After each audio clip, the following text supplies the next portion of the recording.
We've seen a lot of Nebraska football recruiting news drop over the past couple hours. An elite four-star tight end is on the verge of committing to the Huskers any minute now. I'm going to let you know who he is, what's going on, his situation, and everything else you need to know, when you can expect an announcement. Then, what's going on with four-star defensive tackle Valdin Sone? Is he still visiting Nebraska? Are the Huskers even in the mix anymore? I'm going to give you the inside scoop. A couple big-time international prospects will be in town this weekend. You're going to need to learn their names because they've been blown up recently, and Nebraska is recruiting them heavily. Then, a stats check on four-stars Dane Odom and Devin Jackson. Will they still be visiting Nebraska? I have some news around their situation. What's next for the offensive line after Rex Waterman committed? We've seen a lot of crystal balls roll in. A brand new four-star visitor will be in town this Saturday. I'm going to introduce you to who he is, and then a couple other big-time nuggets that I want to share with you. So really quick, this is a loaded video. It's jam-packed. You're going to want to watch the entire thing. Make sure to hit that like button if you're fired up. And also, if you're a diehard Nebraska fan, we are getting so close to 12,000 subscribers. It would make my day. It takes 2 seconds for daily Husker content. Help us at 12,000. Hit that subscribe button. Thank you so much. But without further ado, let's just dive right into it. We have a lot to talk about, and I want to get things started with a four-star that's expected to commit to Nebraska very, very soon. Today, tomorrow, this week, whenever. This is Luke Sorensen, four-star tight end, according to Rivals.com, coming out of Anaheim, California. Listed at 6'4", 250 pounds. Now, we know that he visited Nebraska last weekend. He visited Ole Miss the weekend before then, and he was going to go to Penn State this Saturday. Now, I can report to you today on the channel that he has officially canceled his visit to Penn State. This is very significant because Penn State, for a long time, they were the favorite. They were the team that looked like they were going to land him. That's how impressed he was with Nebraska. So he's down to the Huskers in Ole Miss. And although he set a commitment date for June 20th, it's expected that that's not going to happen. He's going to commit very, very quickly here, whether it's today, whether it's tomorrow, whether it's this Saturday. Just know that he's not going to wait likely to June 20th. He's going to commit to Nebraska. We've seen a bunch of crystal balls rolled in, whether it's from Sean Callahan, Steve Wiltfong, Chad Simmons, and so many more. It's pretty much a done deal here for Luke Sorensen. And there's a couple reasons why. Again, I'll save my full analysis for when he actually commits, but he loved his visit. He's a guy coming out of Anaheim, California, but he loves the Midwest. He has a great connection with Dana Holgorsen. He loved talking with him about his fit in the offense. He loves this fan base. He feels like he can play right away. You know, and this is somebody who, this is why you watch the channel. This is why you guys watch WilsonDittman Sports, because I've been telling you about Luke Sorensen since January as one of my guys. This has been one of my favorite prospects for so long now. He's a freak athlete who can catch the football at a high level, but he can also block at a high level. Again, we've been talking about him for so long. I'm just so happy that he's about to commit to the Huskers. So just know I could see something happen today, tomorrow, but very, very happy the Huskers are about to land him. I'll save my full analysis for obviously that commitment video, but good news there around Luke Sorensen. Then want to give you a stat check on Leakin Watkins, who is the other tight end Nebraska was going after. He was expected to visit Nebraska on June 20th. He has officially canceled that visit. He's completely reset his recruitment. So that just tells you everything you need to know. If Nebraska's other tight end target cancels his visit, tells you Luke Sorensen is about to commit. So take my word for this one. Luke Sorensen, expect something very quickly here. He will be a Cornhusker athletic freak tight end coming out of Anaheim. Then let's talk about Valdin Sone, another athletic freak, but this time on the defensive line, whether or not he will be visiting Nebraska. So there was a bunch of rumors because of the fact that PPI recruits, which is international prospects, they're going to be in town this Saturday for a camp.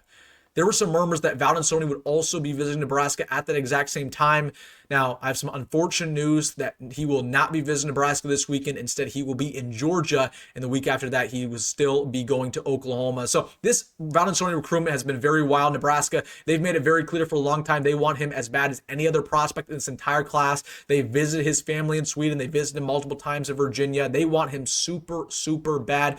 It's been a very untraditional recruitment as well because of the fact that he's international. He doesn't have a phone on him the majority of the time. He's still learning how college football works. So Valdin Sone, although he was intrigued by Nebraska, looks like he will not be visiting the Huskers, and they're pretty much out of it. Now, never say never. He could end up visiting Nebraska for a midweek next Wednesday or next Tuesday.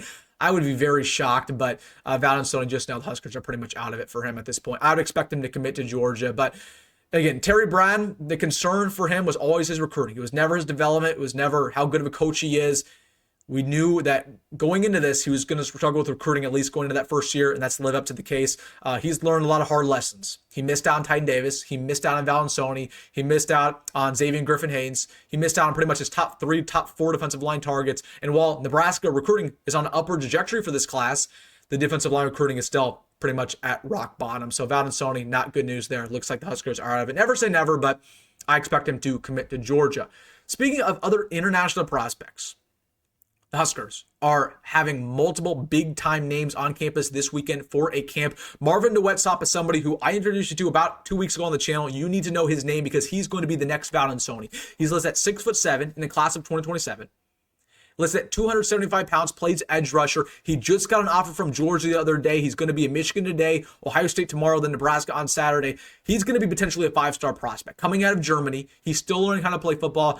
Nebraska, they're getting heavily involved in these international prospects. And I think it's because of David Hufkin that they just really like guys from Germany, guys from Sweden, because they see the potential. This is the future of college football. Guys who are coming in from Europe, potentially guys coming in from Africa. So somebody who you're going to want to remember, because although Nebraska probably is not going to land Valdin Sone, it doesn't mean they can't land a guy like Marvin DeWetsop. He's going to be visiting Nebraska this Saturday for a camp, and he's expected to light things up. Then, talking about some more international prospects that you're going to need to know the name of. This is Adrian Bekabeli coming out of Sweden in the class of 2026. Another guy who's expected to blow up. He's visiting Nebraska this Saturday. Now, this is a guy who, again, was at Georgia yesterday, and he got a Georgia offer. He's going to be in Michigan today. He's going to get a Michigan offer. And when all of this happens, he's going to go from a low 3-star prospect all the way likely to a 4-star. So Nebraska is going to probably offer him on Saturday as well. He, again, is a defensive lineman. He can play D-tackle, listed about 300 pounds, 6'3". Once again, freak athlete as you'd expect, but he's still learning how to play this game. Just remember this name because he's probably going to get an offer. And then one more guy you're going to want to know the name of, Gustav Heinrich Ross, also coming out of Sweden. This time he's an edge rusher, listed at 6'4", 240 pounds. Will also be in town this Saturday for this camp. He also got an offer from Georgia yesterday. He also has offers from Ole Miss, South Carolina, a couple other big names. So he's in the class of 2026, another guy who's expected to blow up. And he has comparisons to TJ Watt. Comparison to TJ Watt, Max Crosby, a couple others. Just a guy who's 6'3", 230 pounds. Great speed, great athleticism. Watch out for these international guys. They get me fired up. They get me fired up, that's for sure. Let's talk about Devin Jackson. Not only him, but his teammate Danny Odom, because their recruiting processes have been very interesting to follow over the past couple weeks. Now, starting off with Devin, we know that he visited he visited LSU 2 weekends ago. That went very well. He visited Miami last weekend, and that was A++. And there were some murmurs that he was going to commit to Miami, that he wasn't even going to wait to visit Nebraska, Penn State, Oregon. Now, it looks like Nebraska dodged a bullet here. He still will be visiting the Huskers, which is very, very good news. He's going to wait to commit. He's going to go to Oregon this weekend. He's going to go to Penn State, and then obviously we'll end it with Nebraska. So, although Devin Jackson, man, his recruiting process has been blown up, I still feel like it's down to Nebraska or Miami. Hopefully he can stay uncommitted long enough to take his Husker official visit. And then it's the same deal with Danny Odom, right? Danny Odom, he visited Oklahoma last weekend. The rumor mill was saying that he was going to commit instantly, that he was a silent commit. Looks like that is not the case. He's yet to commit there. He's going to visit Auburn today. He's going to visit Ohio State this weekend, and he's going to go to Nebraska. So these are two prospects in Nebraska. They've been recruiting for a very long time now, have a great relationship with Addison Williams. They're, of course, teammates that want to play together at the next level. So the problem with Nebraska having the last visit is not necessarily the fact that they get the last word. That's a good thing. You want to have the last word. The problem is these guys might commit before they end up making that visit. So Danny Odom, Devin Jackson, two guys who have been blown up, getting every offer in America. Let's just hope they end up making it to Lincoln, because I could see both of them commit before then. But let's see if they end up making it. Just want to give you that status check. Then a brand new 4-star visitor will be visiting Nebraska this weekend. I'll go over all of the visitors in tomorrow's video. But I want to introduce you to Jacob Eberhardt. We've talked about him a little bit on the channel over the past year. Coming out of St. Louis, listed at 6'1", he's actually probably about 6'2", 210 pounds. Originally, Nebraska was recruiting him to play wide receiver. Looks like now they're recruiting him to play DB/safety. So this is somebody who kind of reminds me a lot of Jeremiah Jones a little bit. He can play wide receiver and safety. Great speed, great explosiveness, really good height. So we'll watch out for this name. But he's been blown up recently. Nebraska, they've been in on him for a very long time now. But he's gonna be going to schools like Ohio State on visits, Ole Miss on visit. I think you got an Alabama offer in here too as well. Penn State, you got Tennessee in there. So Nebraska offered him when he was a very low 3-star. He's now a 4-star, and that relationship is paying off. He's going to be in town this weekend. Then I want to give you a stats check on some in-state players. Nelson Wheeler, who we talked about on the channel yesterday, committed to Illinois yesterday right after I posted that video.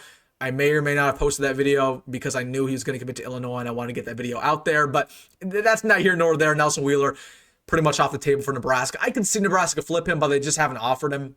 Nebraska could offer him, and that could mean a lot, but pretty much I expect him to sign with Illinois. And then Isaac Jensen to Nebraska. They really weren't involved in it for a long time. That's my guy coming out of Millard South. He committed to Mizzou, so good luck, Isaac. But I wanted to give you the update around 2 in-state prospects. Then let's talk Nebraska offensive line recruiting. Of course, we know that Rex Waterman committed to Nebraska yesterday. That wasn't a surprise. We were waiting on his commitment for months now. So who is next for the Huskers? Ryan Meerat's somebody who has kind of got some smoke around him, but honestly, I still feel like Nebraska isn't the favorite here. I still think it's probably going to be Miami. He had a great time. He loved Lincoln, and he said in an interview, and I quote, "It wouldn't be hard to leave Miami." But with that being said, this is a guy who's from the area. He loves the Hurricanes. If Miami wants him as badly as Nebraska wants him, I see no reason he's not going to commit to Miami. So I don't think Ryan Meerat's going to be next. Now, Hayden Ainsworth is a guy who very well could be next. We've seen a bunch of crystal balls been rolling in for him. I talked to him yesterday. He's a very nice guy. He actually reclassified from 2027 to 2026. So he was actually a very high 4-star prospect before he reclassified up a year. We're talking about a guy who probably still going to visit Ole Miss, North Carolina, so probably won't commit to Nebraska probably until July, maybe even later in the process. And then Kelvin Obot. I just think with Kelvin Obot, I just don't know if we did enough. That's my only thing with him. Like, the only way I could reasonably see Nebraska landing Kelvin Obot's commitment is if he waits. He waits till the season. He waits to see what Nebraska's going to do. Kind of like a Michael Terry situation. Well, although Michael Terry didn't commit to Nebraska, if Kelvin Obot, just like Michael Terry, waits until signing day and he has the opportunity to see Nebraska potentially beat Michigan, potentially win 8, 9, 10 games, I think that could change Kelvin Obot's mind. Not to act like his visit to Nebraska went bad, because it didn't. It was a very good visit. He loved Nebraska. But it's hard to beat out teams like Oregon and Michigan right now. That's always been my take there. So I think the next guy for Nebraska is probably going to be Hayden Ainsworth. Just don't expect something this week. It's probably going to be in a couple weeks or so. So that's everything. Going over Nebraska recruiting, a lot of stuff has been happening. Let me know your thoughts about pretty much everything that is going on. You want to get another big recruiting weekend coming up on Saturday. I'll post that video tomorrow going over every single prospect in detail, everything you need to know there. If you made this far in the video, you know what to do. Hit that like button and subscribe. I appreciate all you guys. Hopefully we can hit 12,000 soon. Hit the subscribe button. Comment your thoughts. As always, folks, go grab, go on a roll. See you in the next one.